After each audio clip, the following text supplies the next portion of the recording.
की तुमच्या नगरपालिकेसाठी लागणारा निधी आणण्यासाठी तुम्ही कुणाकडे जाणार आहे आणि मग मत मागा. या शहराची हद्दवाढ सुद्धा देवेंद्रजीच करू शकतात, दुसरं कोणी करणार नाही. आमच्या जगतापताईला आता 5 वर्षासाठी तुम्ही संधी द्या. दादा आज सांगतो मी 5 कोटी रुपये तुम्हाला डीपीडीसीतनं क्रीडांगणासाठी देणार. नमस्कार, मीच पराली नायकरी. संपूर्ण महाराष्ट्रासह आपल्या जिल्ह्यातील महत्त्वाच्या बातम्या पाहण्यासाठी तेज महाराष्ट्र वार्ता चॅनलला यूट्यूबवर पाहत असाल तर लाईक आणि सबस्क्राईब करा व फेसबुकवर पाहत असाल तर शेअर आणि फॉलो नक्की करा. धन्यवाद. पर्यंत आमच्या बहिणीच्या खात्यावर येणारा पैसा कधी थांबणार नाही. शेतकरी बांधवांच्या खात्यावर आता मोदीजी पैसे पाठवतात, आमचे देवेंद्रजी पैसे पाठवतात. 12,000 रुपये वर्षाला आमच्या शेतकरी बांधवाच्या खात्यावर येतोय. आमची बहीण आता सहज रेशनिंगच्या दुकानात जाते, पैसे घेऊन जायला लागायचं, आता फक्त पोतं घेऊन जायला लागतं मोठं. डोक्यावर वेळत नाही एवढं रेशनिंगचं धान्य, खिशात नया पैसा घेऊन न जाता गेल्या 7, 8, 9 वर्षापासून रेशनिंगचं मोफत धान्य आहे.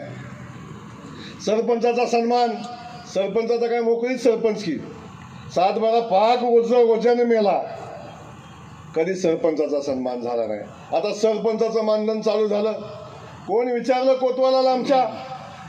आता कोतवालाला 10,000 रुपये मानधन आमच्या देवेंद्रजींनी चालू केलं. आणि आमच्या पाटलाची अवस्था काय मोकळीच पाटील की, घरी गेले की पाटीलकीच निघायची त्याची. आता त्या पोलीस पाटलाचा सन्मान 10,000 रुपयाचा पगार आमच्या पोलीस पाटलाला दिला.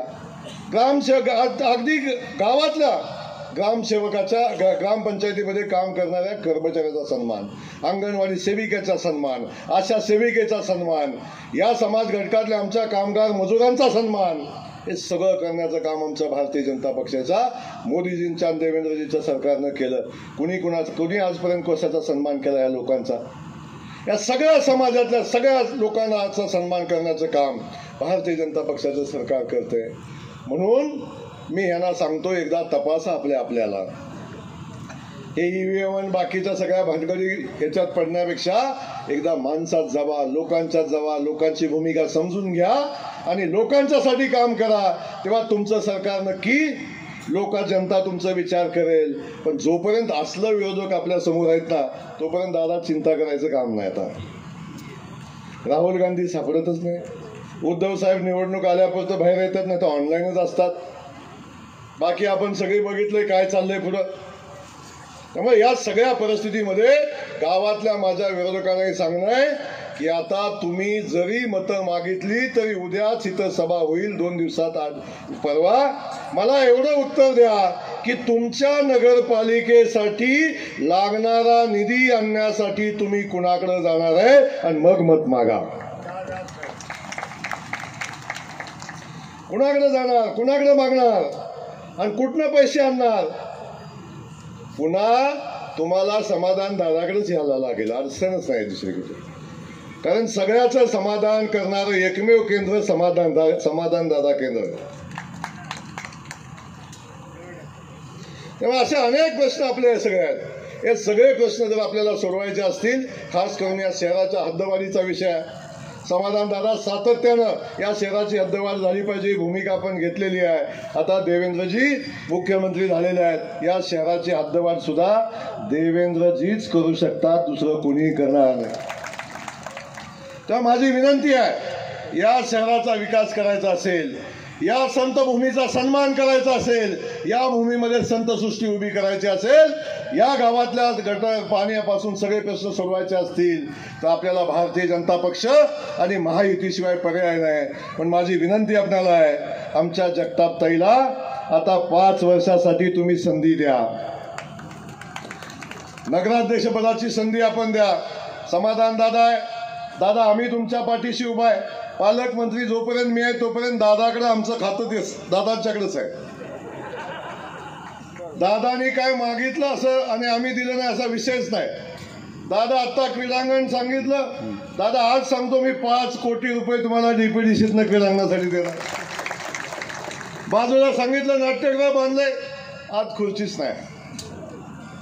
दादा आतल्या सगळ्या खुर्च्या टाकाय, जेवढा पैसे लागतील तेवढं डीपीडीसीतनं देणार, काळजी करू नका. आपण आता ही कुणाकडे जाणार खुर्चीचे पैसे आणायला? नगरपालिकेची खुर्ची जप्त व्हायची परत. तर शेवटी एक लक्षात घ्या, बाबळीच्या झाडाखाली कुणीही जात नाही. दगड मारतं तर आंब्याच्या झाडाला बांधत, सावली घेतो तर आंब्याच्या झाडाची सावली घेतो. त्यामुळे इकडं आंब्याची सावली आहे, आंब्याच्या झाडाची सावली आहे, इथं आंबा पण आहे आणि सावली पण आहे. तिकडं बाबळीचं झाड आहे, सावली पण नाही, हात लावला की टोचते.